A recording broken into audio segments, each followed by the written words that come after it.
ജെറമിയ പ്രവാചകന്റെ പുസ്തകത്തിൽ നിന്നുള്ള വായന 8-ാം അധ്യായം 12 മുതൽ 22 വരെയുള്ള വചനങ്ങൾ, ഭാഗം 2, 12-ാമത്തെ വചനം. മ്ലേച്ഛത പ്രവർത്തിച്ചപ്പോൾ അവർക്ക് ലജ്ജ തോന്നിയോ?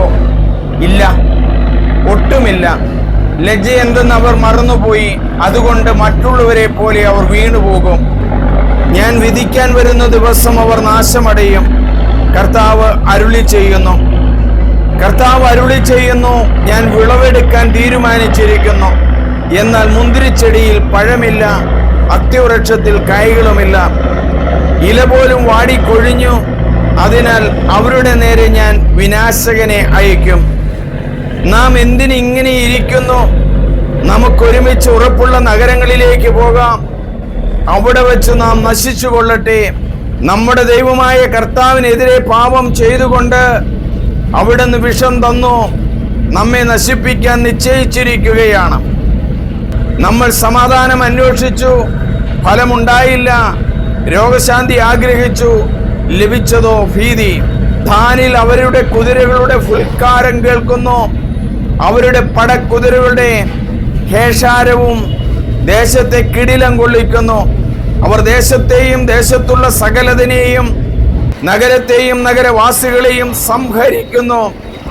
ഇതാ, നിങ്ങളുടെ ഇടയിലേക്ക് ഞാൻ സർപ്പങ്ങളെയും അണലികളെയും വിടുന്നു. അവയെ മയക്കാൻ നിങ്ങളെ കൊണ്ടാവില്ല. അവ നിങ്ങളെ ദംശിക്കും. കർത്താവാണ് ഇത് പറയുന്നത്. ജെറമിയായുടെ ദുഃഖം. എന്റെ ജനത്തിന്റെ വിലാപം ദേശത്തെങ്ങും മാറ്റിടി കൊള്ളുന്നത് നിങ്ങൾ കേൾക്കുന്നില്ലേ? കർത്താവ് സഹയോനിൽ ഇല്ലേ? അവളുടെ രാജാവ് അവളുടെ മധ്യേ ഇല്ലേ? അവർ തങ്ങളുടെ കൊത്തുരൂപങ്ങൾ കൊണ്ട് അന്യദേവന്മാരെ കൊണ്ടും എന്തിനാണ് എന്നെ കുപിതനാക്കിയത്? വിളവെടുപ്പ് തീർന്നു, വേനൽക്കാലവും അവസാനിച്ചു. എന്നിട്ടും നാം രക്ഷപ്പെട്ടില്ല. എന്റെ ജനത്തിന്റെ മുറിവ് എന്റെ ഹൃദയത്തെ വ്രണിതമാക്കുന്നു. ഞാൻ ദുഃഖിതനാണ്, ഭീതി എന്നെ ഗ്രസിച്ചിരിക്കുന്നു. ഗിലിയാദിൽ ഔഷധമില്ലേ? രോഗശാന്തി നൽകാൻ അവിടെ ഭിക്ഷഗൊരനില്ലേ? പിന്നെ എന്തുകൊണ്ടാണ് എന്റെ ജനത്തിന് രോഗശാന്തി ഉണ്ടാകാത്തത്? നമുക്ക് പ്രാർത്ഥിക്കാം. ദൈവമേ, എസെക്കിയേൽ പ്രവാചകൻ അരുളി ചെയ്യുകയാണ്, എന്തുകൊണ്ടാണ് ഈ ജനത്തിന് രോഗശാന്തി ലഭിക്കാത്തത്? എന്തുകൊണ്ടാണ് ഇവർ തളർന്നു പോകുന്നത്?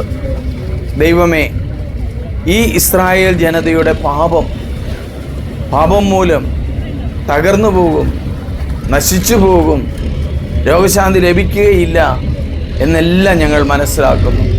ദൈവമേ, പാപത്തിൽ നിന്ന് ഒഴിഞ്ഞു മാറി പാപമില്ലാതെ ജീവിക്കാനുള്ള ഒരു നല്ല ഹൃദയം ഞങ്ങൾക്ക് നൽകണമേ. പാപം ചെയ്താൽ അനുദപിച്ച് ദൈവത്തിലേക്ക്, യഹോവയിലേക്ക്, യേശു സ്ഥാപിച്ച ആ കൂദാശയിലേക്ക് കടന്നു വരുവാനും പാപങ്ങൾ ഏറ്റുപറയുവാനുമുള്ള ഒരു നല്ല മനസ്സ് കൊടുക്കണമേ.